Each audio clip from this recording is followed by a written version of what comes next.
I never expected that moving in with my new husband, David, and his son, Michael, would turn into something far more complicated than blending our lives together. Marrying David was one of the best decisions I'd made, but it came with unexpected changes. Michael had just turned 21, and after finishing school, he was trying to figure out his next steps in life. With David away on business trips, I was left spending a lot of time alone with my stepson. Things had been comfortable between us, almost too comfortable. We got along great, and it was easy to be around him. Michael was thoughtful, mature beyond his years, and there was never any real tension. At first, I chalked this up to him simply being kind and considerate, but as time went on, there were moments, small ones, that made me question if there was something more, if there was something neither of us was willing to admit. It all came to a head one morning when I was alone in the house, preparing for a quiet day while David was away on a work trip. I was in the bathroom finishing up my morning routine, the sound of the shower still lingering in the air and steam curling along the mirrors. I'd been deep in thought, replaying the conversation I'd had with Michael the night before. It had been innocent enough, about his future and his plans. But there was a look in his eyes, a hesitation that I couldn't quite shake. That morning, as I stood at the bathroom sink drying my hair, I heard a knock on the bathroom door. Michael's voice came through the door, low but gentle. "You in there?" I blinked, surprised. Michael didn't usually knock on the bathroom door, especially this early in the morning. I glanced at my reflection, then turned toward the door. "Yeah, Michael, I'm here. What's up?" There was a brief pause, and I heard him shift on the other side. "Sorry to bother you, but I need to grab something from the bathroom. Do you mind if I come in for a moment?" I hesitated. The steam still clung to the air, and I was wrapped in a thin towel, my hair damp from the shower. But Michael's voice sounded innocent enough, and it wasn't unusual for him to need something quickly. "Sure," I replied, trying to keep my tone casual. "Come on in." The door opened slowly, and Michael stepped inside. He was dressed in sweats, his hair messy as if he'd just woken up. He glanced at me, then quickly turned toward the cabinet, rummaging through it as he searched for whatever it was he needed. I turned back to the mirror, pretending to focus on drying my hair, but I couldn't help but feel the shift in the air between us. It was subtle but undeniable, the way he moved through the space, the way his eyes lingered on me for just a moment longer than usual before he looked away. It was enough to make my pulse quicken. After a moment, I heard him stop rummaging. "Got it," he said quietly, holding up a bottle of aspirin. But instead of leaving, he lingered, his gaze flicking back to me. "You, getting ready for something?" "No, just starting my day," I replied, glancing over at him, trying to act like nothing was out of the ordinary. "Why?" He shrugged, leaning against the counter. The tension in the room was growing with each passing second. "I don't know.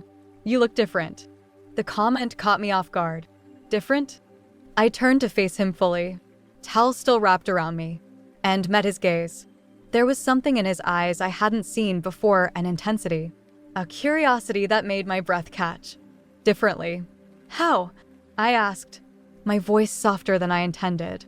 Michael swallowed, glancing away for a moment before looking back at me. "I don't know. It's hard to explain." I stood there, unsure of what to say. The silence between us was growing heavier. The air felt thick, charged with an unspoken tension that I didn't know how to navigate. This was Michael, my stepson. I shouldn't feel this way. I shouldn't be standing here, caught between wanting to ignore the moment and acknowledging what was happening. Before I could say anything, Michael stepped closer, closing the distance between us. My heart pounded in my chest as I watched him, unsure of what he was going to do. He stopped just a few feet away from me, his eyes locked on mine. "I'm sorry if this is weird," he said, his voice barely more than a whisper. "But I've been feeling something lately, and I don't know if it's just me." My breath hitched. I didn't know what to say. I didn't know how to respond. The truth was, I had felt it too, this subtle shift in our relationship. The way we seemed to be growing closer in ways that weren't just familial. Michael, I started, my voice shaking slightly. I don't know what this is, but before I could finish, he stepped even closer, his hand gently brushing against my arm. The touch was soft, tentative, but it sent a jolt of electricity through me. It was even exciting, leaving me breathless. I looked up at him, my heart racing, and in that moment, I knew we had crossed a line, one that neither of us had expected, but one that had been building for some time. I know this is wrong, Michael whispered, his hand lingering on my arm, but I can't help how I feel. I couldn't speak. The weight of the moment was overwhelming, and all I could do was stare at him, my mind racing with thoughts I couldn't process. This was my stepson, David's son, but the connection between us, the pull I felt toward him, was undeniable. I need to go, I said suddenly, stepping back, breaking the contact between us. My voice was shaky, and I could feel the heat rising in my cheeks. Michael nodded, his expression pained. I'm sorry, he whispered. I didn't mean to. It's okay, I interrupted, trying to steady myself. We'll talk later. Without waiting for a response, I slipped past him and hurried out of the bathroom. My mind was a whirlwind of confusion, guilt, and something else I wasn't ready to admit. As I closed the door to my bedroom behind me, I leaned against it, my heart pounding in my chest. What had just happened? How had things escalated so quickly? And more importantly, what was I going to do now? I knew nothing tangible had happened. Not yet, but I was in a full blur, uncertain of what to do next. I spent the rest of the day trying to pretend that nothing had happened. I busied myself with household chores, ran errands, anything to keep my mind off the encounter in the bathroom. But no matter what I did, I couldn't shake the memory of Michael standing so close to me, the way his touch had made me feel, or the look in his eyes that I had never seen before. This wasn't how it was supposed to be. I had married David, and Michael was his son, my stepson. Our relationship was supposed to be simple, familial, but somewhere along the way, things had shifted between us, and I hadn't even noticed until it was too late. I was alone in the house for most of the day. David was away on one of his usual business trips, and Michael had gone out shortly after our encounter, leaving me with my thoughts. The quiet of the house felt oppressive, as if it was pressing down on me, forcing me to confront the reality of what had happened. I found myself replaying the moment over and over again in my mind, how close we had been, how his words had made my heart race, and how I had felt that same undeniable pull toward him. By the time evening rolled around, the tension in my chest had only grown worse. I hadn't heard from Michael all day, and a part of me was relieved. I wasn't sure how I would face him after what had happened, and I didn't know what to say if he brought it up. But another part of me, the part one was trying to ignore, missed him. I couldn't help but wonder where he was, what he was thinking, and whether he was feeling the same confusion that I was. I was sitting on the couch, a half-empty glass of wine in my hand, when I heard the front door open. My heart leapt into my throat, and I quickly set the glass down, trying to steady myself. Michael walked into the living room a few moments later, his expression unreadable. He glanced at me, and for a moment, we just stared at each other in silence, the tension between us thick and palpable. "Hey," he said quietly, breaking the silence. His voice was soft, tentative, as if he wasn't sure how to approach me. "Hey," I replied, my own voice shaky. I stood up suddenly, feeling self-conscious. "I didn't know if you were coming back tonight." "Yeah, I just needed some air," he said, his eyes flicking toward the window. He looked nervous, like he wasn't sure what to say. But there was something else in his expression too, something that mirrored the way I felt. I swallowed hard, my mind racing. This was my chance to say something, to clear the air between us, to put everything back to normal. But the words wouldn't come. Instead, I found myself staring at him, at the way his shirt clung to his chest, the way his dark hair fell slightly into his eyes. He wasn't the boy I had met when I first married David. He had grown into a man, and standing here in the quiet of the living room, it was impossible to ignore. Michael took a step toward me, his hands shoved into his pockets, his gaze fixed on the floor. "About earlier," he said, his voice low. "I'm really sorry. I didn't mean to make things weird. I don't know what came over me." I shook my head, taking a deep breath. "It's okay," I said, though my voice betrayed the fact that I was anything but okay. I wasn't expecting, well, any of that. He nodded, his eyes flicking up to meet mine. "I just feel like, I don't know, like there's something between us. And I know it's wrong. Believe me, I know it is. But I can't help it." His words sent a shiver down my spine, and I felt my breath hitch in my throat. I wanted to say something, anything, to stop this before it went any further. But the truth was, I couldn't deny what he was saying. There was something between us, something that had been growing for a while now, and I had been too afraid to acknowledge it. "Michael," I started, my voice trembling. "We can't. This can't happen. You're David's son. And I know," he interrupted, his voice pained. "I know all of that, but that doesn't change how I feel." He took another step toward me, and I could feel the heat radiating from him. The space between us was shrinking by the second. I wanted to back away, to put distance between us, but my feet wouldn't move. Instead, I stood there, my heart racing. Instead of moving away from him, I reached out and took his hand. The touch was electric, sending a wave of heat through me that I couldn't ignore. I looked up at him, my breath catching in my throat, and I saw the same emotions mirrored in his eyes: confusion, desire, guilt. It was all there, laid bare between us. "I don't want to hurt anyone," Michael whispered, his thumb gently brushing over the back of my hand. "But I can't pretend like this isn't real." I swallowed hard, my mind a whirlwind of conflicting emotions. I knew he was right. There was something between us, something that felt real, undeniable. But this was wrong, wasn't it? I was his stepmother, and he was David's son. We couldn't do this. But as I stood there, staring up at him, the warmth of his hand sending my heart into overdrive, I realized that I didn't have the strength to pull away. Not now. Not when we were standing on the edge of something that felt so powerful, so real. I don't know what to do," I whispered, my voice barely audible. Michael stepped closer, his hand tightening around mine. "We don't have to figure it all out right now," he said softly. "But we can't keep pretending like nothing's happening." His words hung in the air between us, heavy with the weight of everything we weren't saying. And in that moment, I knew he was right. We couldn't keep pretending. The tension between us had been building for too long, and now that it was out in the open, there was no going back. Before I could say anything else, Michael leaned in, his lips brushing softly against mine. The kiss was tentative, hesitant, as if he was giving me a chance to pull away. But I didn't.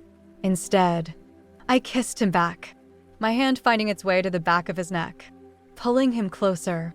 It was a kiss filled with all the unspoken emotions that had been building between us: desire, confusion, guilt, and something deeper, something that felt like love. I didn't know what it meant, didn't know where it would lead, but in that moment, I didn't care. When we finally pulled apart, both of us were breathing heavily, our foreheads resting against each other. The reality of what we had just done settled over us. But instead of feeling regret, I felt something else: relief. Relief that the tension between us had finally broken, that we had stopped pretending. Michael looked down at me, his eyes filled with a mixture of emotion. "What do we do now?" he asked quietly, his voice tinged with uncertainty. I didn't have an answer. All I knew was that things between us had changed, and there was no going back to the way things had been before. But as I stood there, holding his hand, I realized that I didn't want to go back. "And so," I said, "this isn't over." It just came out of my mouth without knowing what I said. That's why I added, "But we'll figure it out." He smiled, and for the first time since that morning in the bathroom, I felt a sense of calm wash over me. Whatever this was, whatever it would become, we would face it together. And the story was definitely not over yet. The days that followed were a blur of quiet moments, shared glances, and unspoken emotions that lingered between Michael and me. After that first kiss, we both knew we had crossed a line, but instead of feeling guilt or regret, there was a sense of relief, like the tension that had been building between us for weeks had finally been released. Yet with that relief came the undeniable realization that our lives would never be the same. David was still away on business, and with him gone, Michael and I found ourselves alone in the house more often than not. The quiet moments we shared together took on new meaning. Every touch, every smile, felt loaded with unspoken questions. What did this mean for us? Where were we headed? And most importantly, how long could we keep this secret? One evening, a few days after that first kiss, Michael and I found ourselves sitting on the back porch again. The sun was setting, casting a soft golden glow over the yard, and the air was warm with the remnants of the day's heat. We had fallen into a routine, spending the evenings outside, talking about nothing in particular, enjoying each other's company in the kind of silence that only comes when two people feel deeply connected. Michael was sitting next to me, our knees touching. The warmth of his skin sent familiar shivers through me. I could feel his eyes on me, and when I turned to look at him, he smiled, a soft, tentative smile that made my heart race. "Can I ask you something?" he said, his voice quiet, almost hesitant. "Of course," I replied, shifting slightly to face him. He looked down at his hands, as if gathering his thoughts before speaking. "Have you thought about what this means?" "I mean, for us." I swallowed hard, my heart pounding in my chest. I had thought about it constantly, but I hadn't wanted to voice those thoughts out loud, hadn't wanted to confront the reality of what was happening between us. I admitted, my voice softer than I intended, but I don't know if I have any answers. He nodded, his eyes still focused on the ground. I don't want you to think that this is some kind of, I don't know, phase or something. I care about you more than I probably should. And I know this is complicated, but I can't stop how I feel." His words hung in the air, heavy with the weight of everything we hadn't said. I felt my breath catch in my throat, my heart aching with the truth of what he was saying. I cared about him too, more than I should, but I was terrified of what that meant for us, for our future, for my marriage to David. "I care about you too," I said quietly, my voice trembling. "But it's not just about us. There's David. He's your father and my husband. If he found out..." Michael's expression tightened, his jaw clenching as he nodded. "I know," he said softly. "I don't want to hurt him either, but I also don't want to pretend like nothing's happening between us." I bit my lip, struggling to find the right words. Everything between us felt so real, so intense, and yet the consequences loomed large in the back of my mind. I didn't want to hurt David, didn't want to betray him, but the connection I felt with Michael was undeniable. "I don't know what the right thing is," I whispered, my voice barely audible, "but I know that I can't ignore this anymore." Michael looked up at me, his eyes filled with a mixture of emotion, hope, fear, desire. Slowly, he reached out and took my hand, his fingers warm against mine. The simple touch sent a wave of calm through me, grounding me in the moment. "We'll figure it out," he said softly, his thumb brushing over the back of my hand. "Whatever this is, we figure it out together." I nodded, my heart swelling with the certainty in his words. In that moment, everything felt clearer. The fear, the confusion, the uncertainty, all of it faded away, replaced by a quiet sense of understanding. We didn't have all the answers, but we didn't need them. What mattered was that we were in this together and that we cared about each other more than anything. We sat there in silence for a while, the sun sinking lower on the horizon, casting long shadows across the yard.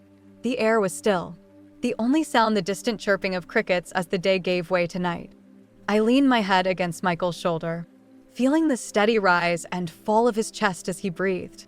And for the first time in a long time, I felt at peace. But as much as I wanted to stay in that moment, reality was never far away. David would be coming home in a few days, and the thought of facing him filled me with a sense of dread. How could I look him in the eye knowing what had happened between Michael and me? How could I pretend that everything was normal when nothing felt normal anymore? The next few days, Michael and I tried to keep things casual, tried not to dwell on the future, but it was impossible to ignore the reality of our situation. The connection between us was undeniable, but the guilt that came with it was starting to weigh on me. One night, just a day before David was set to return, I found myself lying in bed, staring up at the ceiling. My mind raced with thoughts I couldn't escape. The house was quiet. The only sound the soft hum of the air conditioning as it cycled on and off. But I couldn't sleep. My thoughts kept drifting back to Michael, to the way he had touched me, kissed me, and made me feel things I hadn't felt in years. I knew I had to make a decision. I couldn't keep living in this limbo, torn between my feelings for Michael and my loyalty to David. But the thought of making that choice, of potentially losing one of them, was too painful to bear. As I lay there, lost in my thoughts, I heard a soft knock on the bedroom door. My heart leapt into my throat, and I sat up, my pulse racing. "Anne," Michael's voice came through the door, quiet but steady. "Come in," I said softly, my voice trembling. The door opened slowly, and Michael stepped inside, his expression serious. He closed the door behind him and walked over to the bed, sitting down on the edge. For a moment, we just sat there in silence, the weight of everything unsaid hanging between us. "I've been thinking," he said quietly, his eyes focused on the floor, "about what you said about David. I know this is hard. I don't want to put you in a position where you have to choose." I swallowed hard, my heart aching at the sincerity in his voice. "Michael, I love you," Anne said suddenly, cutting me off. His voice was steady but filled with emotion. "I don't know when it happened or how, but I love you. And I know it's not fair to ask you to feel the same way, but I needed you to know." His words hit me like a punch to the chest, and for a moment, I couldn't breathe. I had known, deep down, I had known how he felt, but hearing him say it out loud, admitting the depth of his feelings, made everything feel more real. "I love you too," I whispered, the words slipping out before I could stop them. Michael looked up at me, his eyes wide with surprise and hope. "You do?" he asked. I nodded, my heart pounding in my chest. "I do, but that doesn't make this any easier." There was a moment of silence, and I could see he did not know what to say. Exactly then, I thought I had made my decision. I opened the sheets, and my eyes asked him to join me. Now I look back at it, I think I made my decision based on feelings and not rational thinking. But at that moment, I didn't care. He immediately knew what I meant and joined me. I leaned into him and kissed him. It went even further, and it was so amazing. I truly let myself go there. It gave me a sense of relief, as if I had made my choice, but as quick as it had started, as quick as it was over. I can imagine it was exciting for him, and so I understood. After a minute, he reached out, taking my hand in his, and for a moment, we just sat there holding each other's gaze, the weight of the world pressing down on us. "We'll figure it out," he said softly, his voice filled with quiet determination. "Whatever happens, we'll figure it out." And in that moment, I believed him, although I still knew I had a decision to make. I also knew the correct answer. The morning that David returned home felt like the calm before the storm. The weight of what had been building between Michael and me was palpable, hanging in the air like a fog that neither of us could escape. We knew that with David back, things would have to change, but we hadn't figured out how. We were no longer just a stepmother and stepson. We had crossed into a new realm of complicated emotions, and as much as I tried to push it to the back of my mind, it was always there, looming. David's return was marked by a warm hug, a kiss on the cheek, and the familiar routine of catching up on the few days we had been apart. He seemed completely unaware of the quiet tension that existed between Michael and me, his usual jovial self filling the house with a sense of normalcy. But underneath that facade, I felt like I was suffocating. Every glance Michael and I exchanged carried the weight of what we hadn't yet resolved. And with David back in the picture, The complexity of our situation felt even heavier. That evening, after dinner, David suggested that we all sit together in the living room and catch up. I agreed, trying to force a smile as I sat down on the couch, my heart racing. Michael sat across from me, his eyes flicking toward mine, but there was no room for conversation between us. Not with David there talking about his trip and all the work he had to catch up on. The small talk buzzed around us, but I could barely focus. Eventually, David excused himself to make a call for work, leaving Michael and me alone in the living room. The silence that followed was deafening, and for a moment, neither of us said a word. Michael shifted uncomfortably in his chair, his hands clenched together as if he was trying to keep himself from reaching out to me. I looked down, the guilt gnawing at me. I know, but we can't keep doing this behind David's back. It's not fair to him, I said. Michael stopped pacing, turning to face me. What are you saying? I took a deep breath, the weight of my next words settling heavily in my chest. I'm saying that we need to figure this out. We can't keep living in this limbo.